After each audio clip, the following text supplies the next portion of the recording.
Aí, isso. Então, tá bom. Hoje, gente,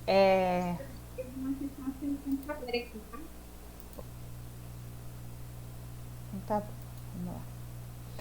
Então, hoje é a nossa 13ª aula, né? Vamos lá.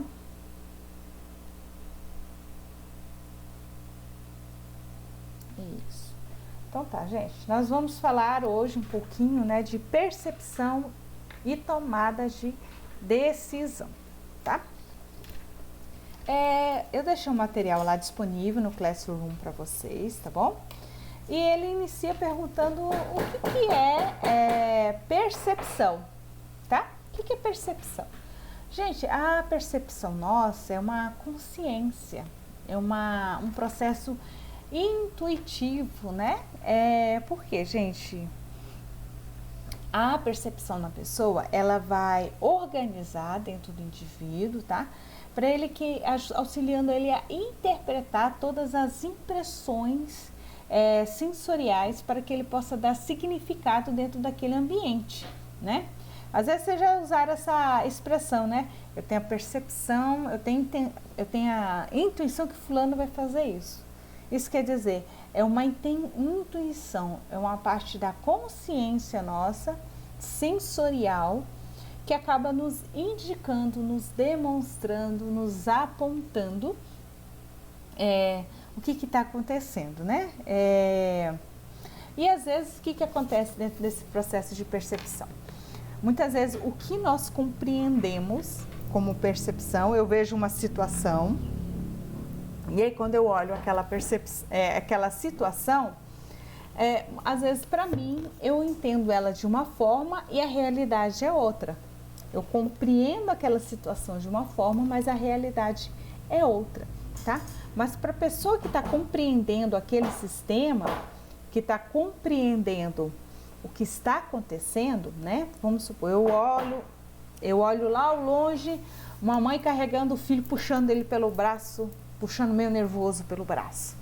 Eu posso ter a percepção que essa mãe está maltratando essa criança, né? Mas pode ser, às vezes, que aconteceu? A criança foi atravessar a rua e a mãe pegou de relance e está corrigindo o filho para não atravessar na frente dos carros.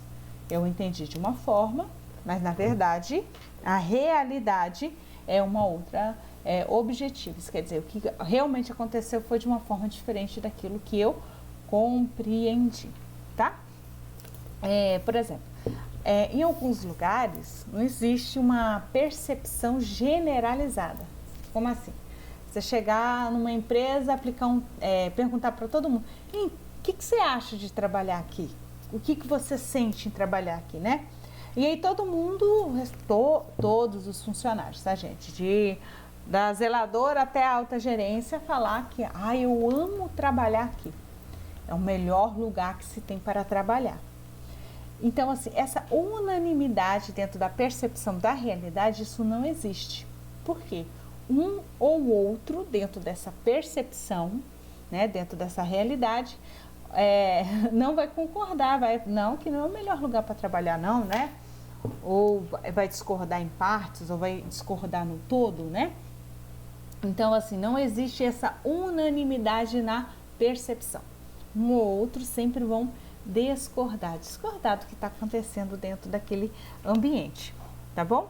Então, por que nós estudamos, né, dentro do comportamento organizacional, essa parte da percepção? Por que a gente precisa, né, fazer esses tipos de abordagem, né? Porque, às vezes, aquele funcionário, ele vai fazer o quê? Ele vai olhar, ele vai perceber uma situação que às vezes não é a realidade dele. Então a gente tem que analisar se o que ele está observando dentro da organização é uma realidade dele ou é uma percepção dele ou é a realidade que ocorre dentro da organização, dentro do contexto organizacional, né? O autor ainda fala uma frase assim aqui no livro, né, gente? O mundo, como ele é percebido, existe um mundo como ele é percebido E existe um mundo, gente, que nós percebemos ele em termos comportamentais. É como se existisse dois mundos, né? Aquilo que realmente acontece e aquilo que nós percebemos que acontece nas organizações, tá bom? Então, o que acontece? O que vai influenciar esse processo de percepção dentro da tomada de decisões dentro da organização, né? Tem pessoas que às vezes olham para a mesma coisa e enxergam coisas diferentes, né? Como é que isso é determinado, né? Como é que isso é visto dentro da organização? Então, tem vários perfis, vários não, né? 3 aqui que o autor aborda, tá? Tem o primeiro perfil que ele fala que é o observador, tá? Ele vai olhar para um alvo, vai observar e vai tentar interpretar, tá? Ele vai interpretar fortemente por suas características pessoais, por aquilo, pela ótica, pela lente de percepção que ele vê o mundo, tá? Pessoas, né, que acham que, por exemplo, que policiais são ruins, né? Tô falando assim, mas só de exemplo, tá, gente? Que policiais são ruins, né? Aí às vezes o quê? Às vezes vê passando uma patrulha policial, já acha que algo de ruim está acontecendo, né? Já acha que eles vão fazer algo ruim. Então é o quê? É pela lente de percepção do observador que ele acaba julgando aquela situação da qual está ocorrendo. E às vezes não, só está acontecendo uma patrulha normal, não está acontecendo nada de mal, não existe nada, tá bom? Também tem a característica de alvo, tá? Por quê? Dependendo da característica de alvo, ele também afeta a forma pela qual nós percebemos todas as coisas, tá bom? Por exemplo, quem é mais barulhento fala muito alto. Quando ele chega num ambiente onde que as pessoas têm um tom de voz mais baixo, aí ele começa a falar naquele tom de voz que ele é acostumado a falar, ele acaba se achando que ele é o destaque daquele lugar. Mas não, porque está todo mundo acostumado a ouvir naquele tom de voz, né? E aí chega alguém com um tom mais alto de voz, se expressando num tom mais alto, né? Assim. Então, o que acontece? A gente começa a olhar mais para aquela pessoa, né? Ele se torna, teoricamente, um alvo, né? E aí, a gente começa a agrupar ele com pessoas semelhantes, iguais ou semelhantes, né? Então, dentro daquele grupo quieto, que fala mais baixo, tem alguns que falam mais alto dentro do grupo quieto.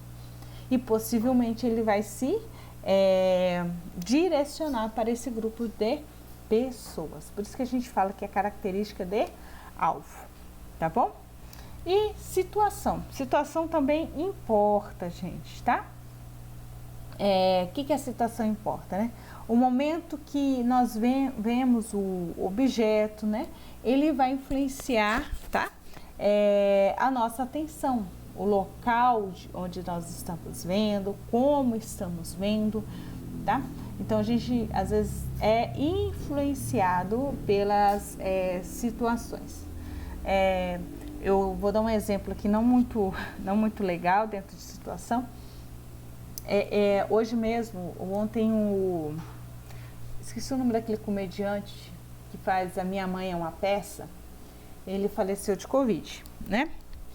Aí, ele fez um tempo atrás um personagem, não brincando, ele falando que se ele pegasse o Covid, o personagem dele, né? Ele teria dinheiro para avião, categorizou as coisas que o personagem dele teria para poder de recurso para ser curado, né? Mas isso ele estava montado e era um personagem que ele estava fazendo. Aí agora, hoje mesmo eu vi no TikTok pessoas comparando, falando que Deus estava castigando ele, que aquilo era zombar. Então assim, eles não analisaram, né, a situação, que aquela situação isolada era um ator interpretando uma peça. E não era o ser humano dizendo aquilo que ele compreendia realmente do vírus, entendeu? Então, eles olharam pela ótica, pela lente daquela única situação, não analisaram o todo, tá bom? Por que a professora está fazendo todo esse explanado, né, de assuntos, tá? Então tá, eu falei que a aula de hoje é um pouquinho diferente, eu tô dando um apanhado geral, tá? O que vai acontecer, gente? Do que eu falei aqui para vocês, tem uma apostilinha lá no Classroom, eu deixei disponível para vocês, tá bom? Com os pontos principais da teoria que eu abordei aqui agora para vocês, tá? Lá também vai falar um pouquinho da teoria da atribuição, tá? E que a teoria da atribuição busca mostrar como é que qual é os pesos e medidas que nós julgamos as pessoas, de que forma nós julgamos as pessoas. Será que quando vamos julgar as pessoas nós usamos medidas e parâmetros iguais, né? Tá? Qual que é a medida minha de diferenciação, de consenso, né? De coerência, tá? O que é abordado dentro lá da teoria da atribuição, tá bom? Então, o que vocês vão fazer hoje? Vocês vão ler o material que tá lá, tá extenso, gente, mas é só as 4 primeiras páginas, tá? Porque eu já postei o material das nossas próximas aulas. Então, a apostila que tá lá tem 16 páginas, mas não é tudo da aula de hoje, é só as 4 primeiras. Só as 4 primeiras, que é do exercício da aula de hoje, tá bom? Aí eu quero que vocês façam a leitura e respondam o que é pedido lá, tá bom? Do que eu falei aqui até agora, vocês têm algum questionamento, alguma coisa que queira perguntar? Por enquanto não, professora, mas na hora que começar a fazer atividade aí surge dúvida. Então tá bom. Então tá joia, tá? Então o que vocês vão fazer? Vocês vão lá na atividade, façam a leitura, tá? E aí o que eu vou fazer? Eu vou continuar online, tá? Tanto lá no Classroom quanto no grupo do WhatsApp. Aí qualquer dúvida vocês podem, chamar lá que eu tiro as dúvidas de vocês, tá? Ficou claro?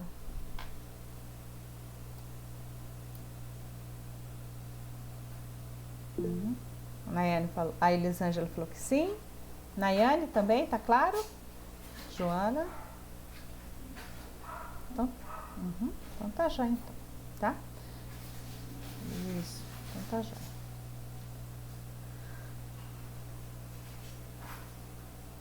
Então vou postar lá a atividade para vocês, tá? E aí eu vou continuar online, tá bom?